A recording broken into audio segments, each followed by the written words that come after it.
The Secret Garden by Frances Hodgson Burnett. Chapter 6.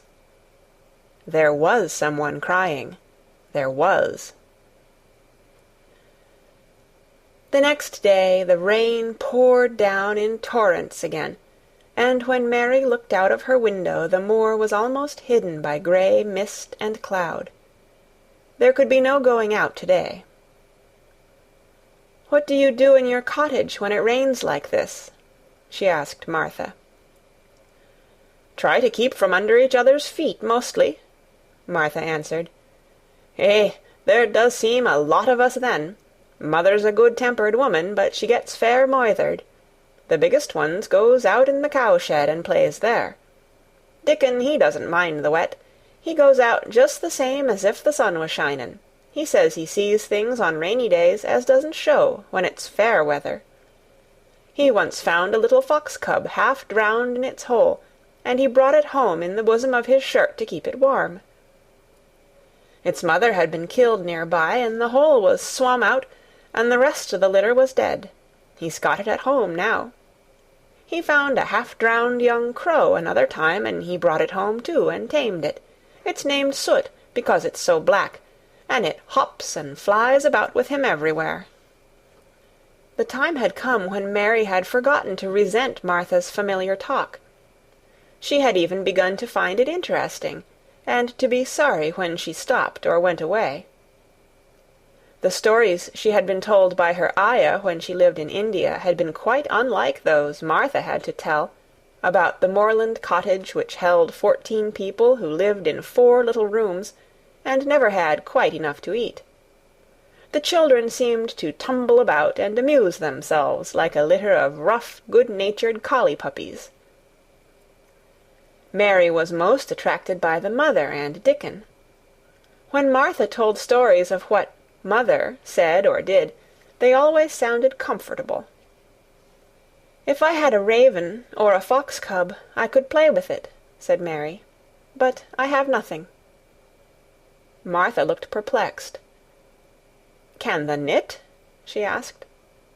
"No," answered Mary. "Can the sew?" "No."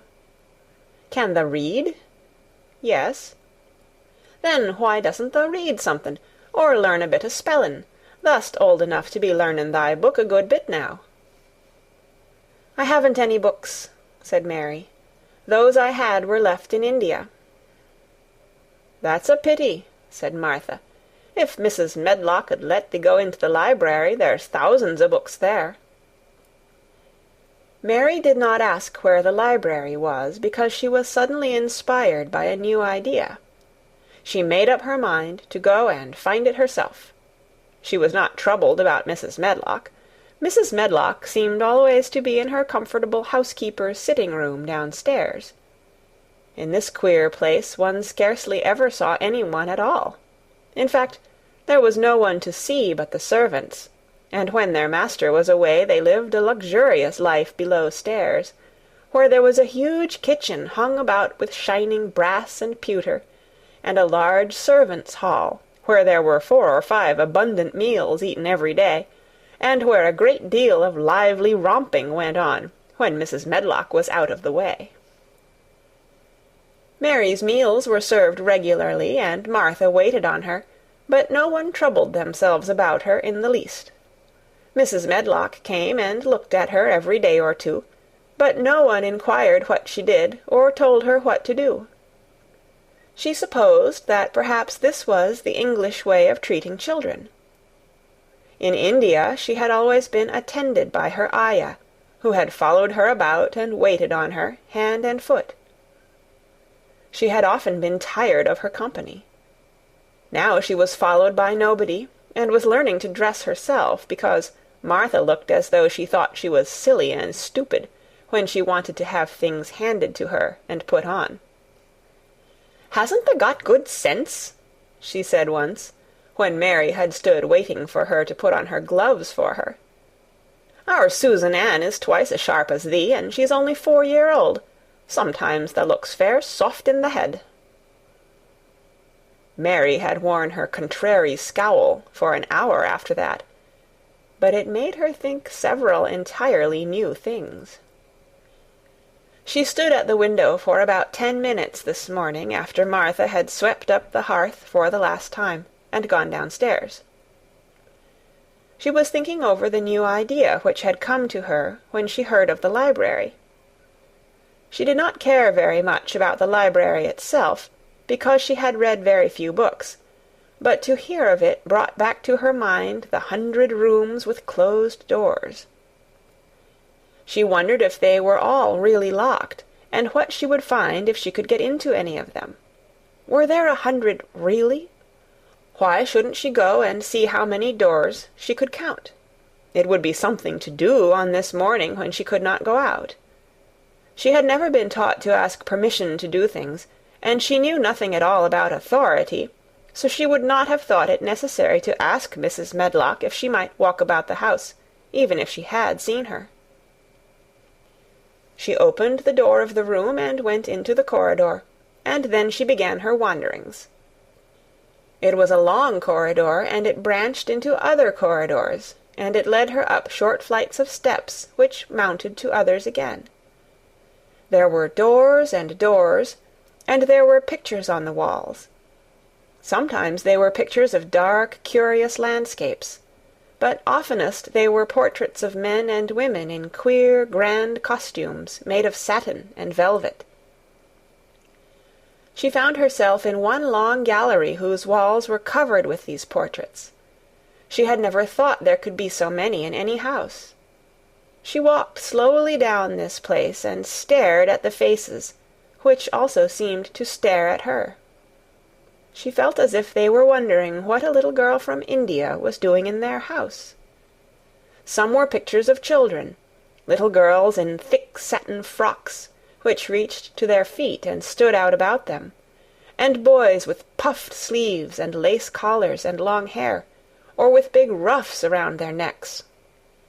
She always stopped to look at the children and wonder what their names were, and where they had gone, and why they wore such odd clothes.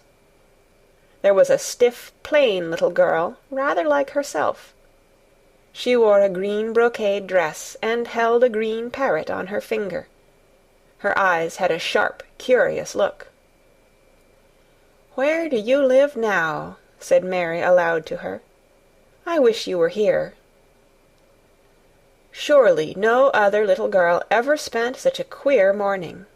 It seemed as if there was no one in all the huge rambling house but her own small self, wandering about upstairs and down, through narrow passages and wide ones, where it seemed to her that no one but herself had ever walked. Since so many rooms had been built, people must have lived in them, but it all seemed so empty that she could not quite believe it true. It was not until she climbed to the 2nd floor that she thought of turning the handle of a door. All the doors were shut, as Mrs. Medlock had said they were, but at last she put her hand on the handle of one of them and turned it.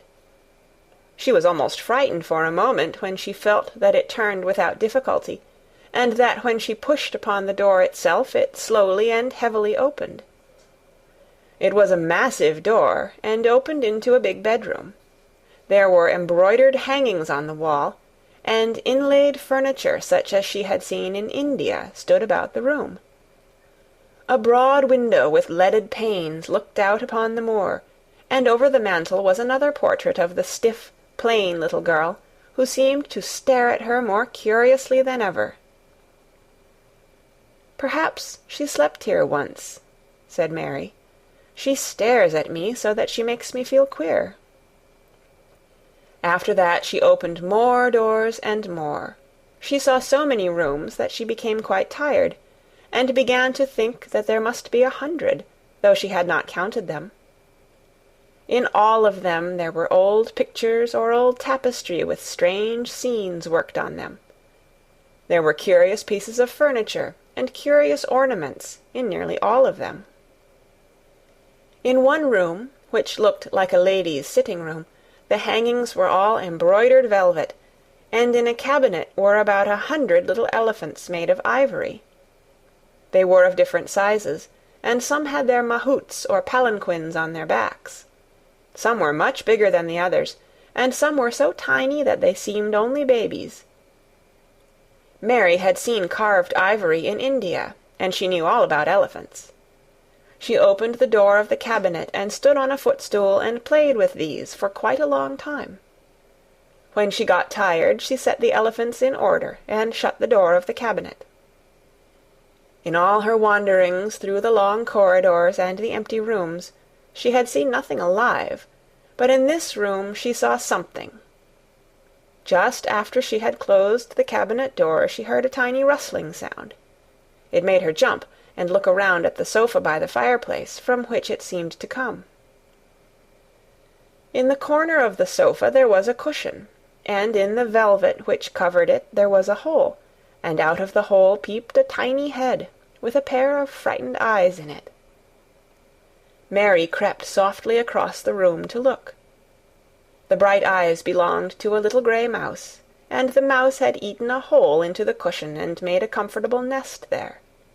6 baby mice were cuddled up asleep near her. If there was no one else alive in the 100 rooms, there were 7 mice who did not look lonely at all. "If they wouldn't be so frightened, I would take them back with me," said Mary. She had wandered about long enough to feel too tired to wander any farther, and she turned back. 2 or 3 times she lost her way by turning down the wrong corridor, and was obliged to ramble up and down until she found the right one. But at last she reached her own floor again, though she was some distance from her own room, and did not know exactly where she was. "I believe I have taken a wrong turning again," she said, standing still at what seemed the end of a short passage with tapestry on the wall. "I don't know which way to go. How still everything is." It was while she was standing here, and just after she had said this, that the stillness was broken by a sound. It was another cry, but not quite like the one she had heard last night. It was only a short one, a fretful, childish whine, muffled by passing through walls. "It's nearer than it was," said Mary, her heart beating rather faster, "and it is crying." She put her hand accidentally upon the tapestry near her, and then sprang back, feeling quite startled. The tapestry was the covering of a door which fell open, and showed her that there was another part of the corridor behind it, and Mrs. Medlock was coming up it with her bunch of keys in her hand, and a very cross look on her face. "What are you doing here?" she said, and she took Mary by the arm and pulled her away. "What did I tell you?" "I turned round the wrong corner," explained Mary. "I didn't know which way to go, and I heard someone crying." She quite hated Mrs. Medlock at the moment, but she hated her more the next. "You didn't hear anything of the sort," said the housekeeper. "You come along back to your own nursery, or I'll box your ears." And she took her by the arm, and half pushed, half pulled her up one passage and down another, until she pushed her in at the door of her own room. "Now," she said, "you stay where you're told to stay, or you'll find yourself locked up. The master had better get you a governess, same as he said he would. You're one that needs some one to look sharp after you. I've got enough to do." She went out of the room and slammed the door after her, and Mary went and sat on the hearth-rug, pale with rage. She did not cry, but ground her teeth. "There was someone crying, there was, she said to herself. She had heard it twice now, and sometime she would find out. She had found out a great deal this morning.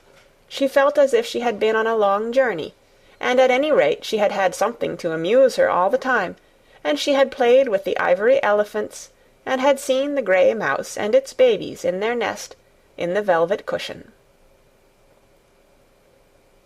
End of Chapter 6. Read by Kara Shallenberg on January 18th, 2006, in Oceanside, California.